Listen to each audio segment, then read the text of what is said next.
El objetivo de todo Estado es el bienestar de su población. Dicho bienestar puede observarse mediante la calidad de vida de los mismos.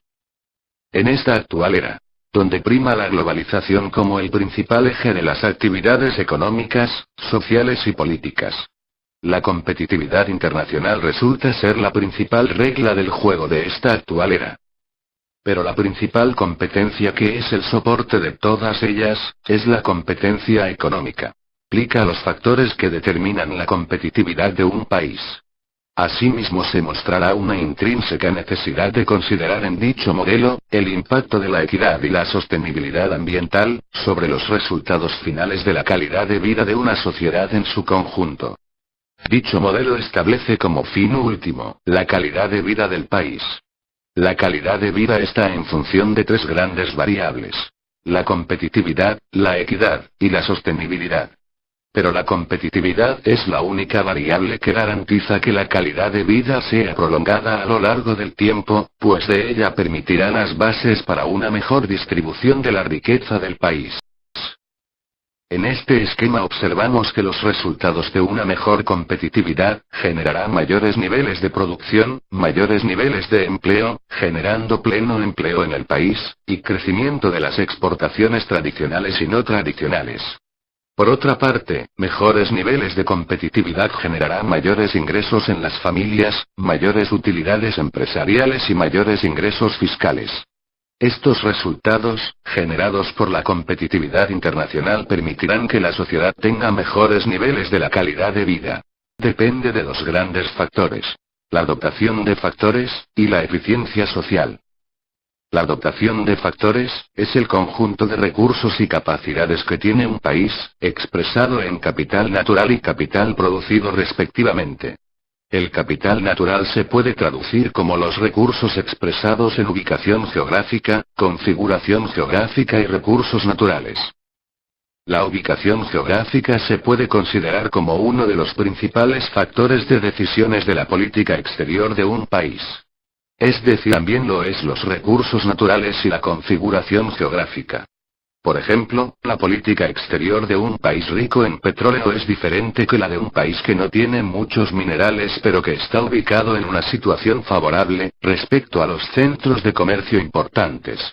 Asimismo, un país cuya configuración geográfica uniforme, será diferente que aquellos países que tienen una configuración geográfica mixta, que un país que tienen una mayor provisión de recursos, una mejor ubicación geográfica o una variedad o uniformidad de su configuración geográfica. No necesariamente, el país tendrá garantizado su desarrollo, ya que las experiencias de otros países nos han comprobado que los recursos no tienen un impacto en el desarrollo de un país, sin antes no mejora las capacidades del capital producido y la eficiencia social del país.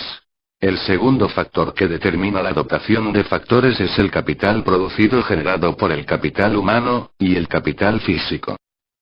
Considero que el capital humano, es la variable más importante de la dotación de factores, pues el capital humano es la fuente de creatividad de una sociedad, tanto a nivel artístico, cultural, empresarial o social. El capital humano está desagregado en el desarrollo de los niveles de educación, mejores niveles de salud y una constante innovación tecnológica. Sobre estas variables el Estado deberá concentrar sus esfuerzos a fin de que se generen las bases de una mejor dotación de factores. A nivel de capital físico, estas pueden tipificarse en infraestructura básica, infraestructura productiva, e infraestructura avanzada.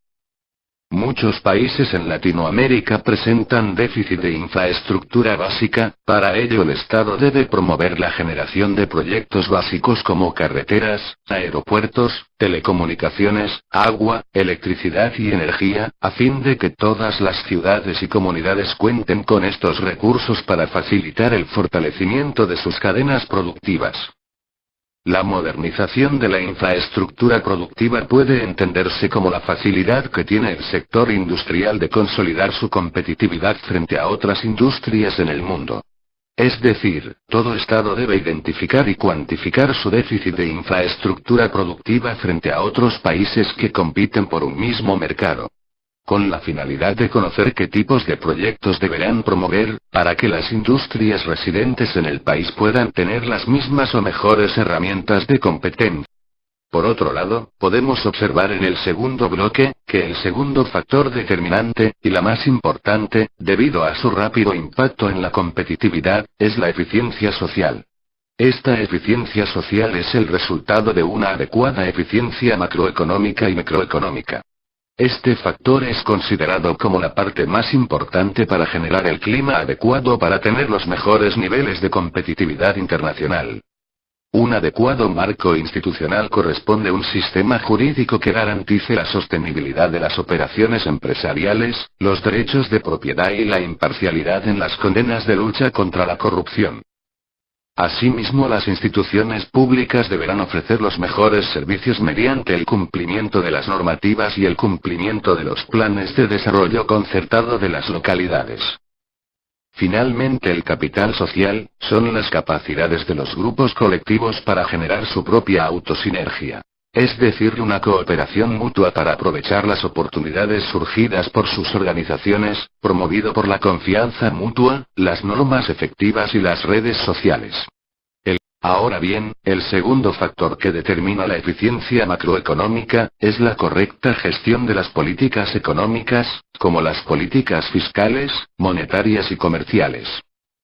Las políticas fiscales se pueden resumir como la adecuada gestión de los gastos gubernamentales y los impuestos que ejerce el Estado, por ejemplo en la década de los 30, cuando Estados Unidos entró en la Gran Depresión, fueron las políticas fiscales expansivas, los mecanismos por el cual Estados Unidos y muchos países en el mundo pudieron reactivar su economía, mediante los crecimientos de los gastos gubernamentales para reactivar la demanda agregada e incrementar así el Producto Bruto Interno. Las políticas monetarias o políticas financieras es la gestión que usa la cantidad de dinero como variable para controlar y mantener la estabilidad económica. Por último, las políticas comerciales son los mecanismos que ejerce el Estado para equilibrar su balanza de pagos, pues es el registro de todas las transacciones monetarias entre un país y el resto del mundo. Por ejemplo, los flujos de importaciones y exportaciones pueden registrarse en la balanza comercial y cuyos efectos tienen un importante impacto para todas las actividades productivas de un país, sea para empresas exportadoras o que compran insumos o capital tecnológico en el extranjero.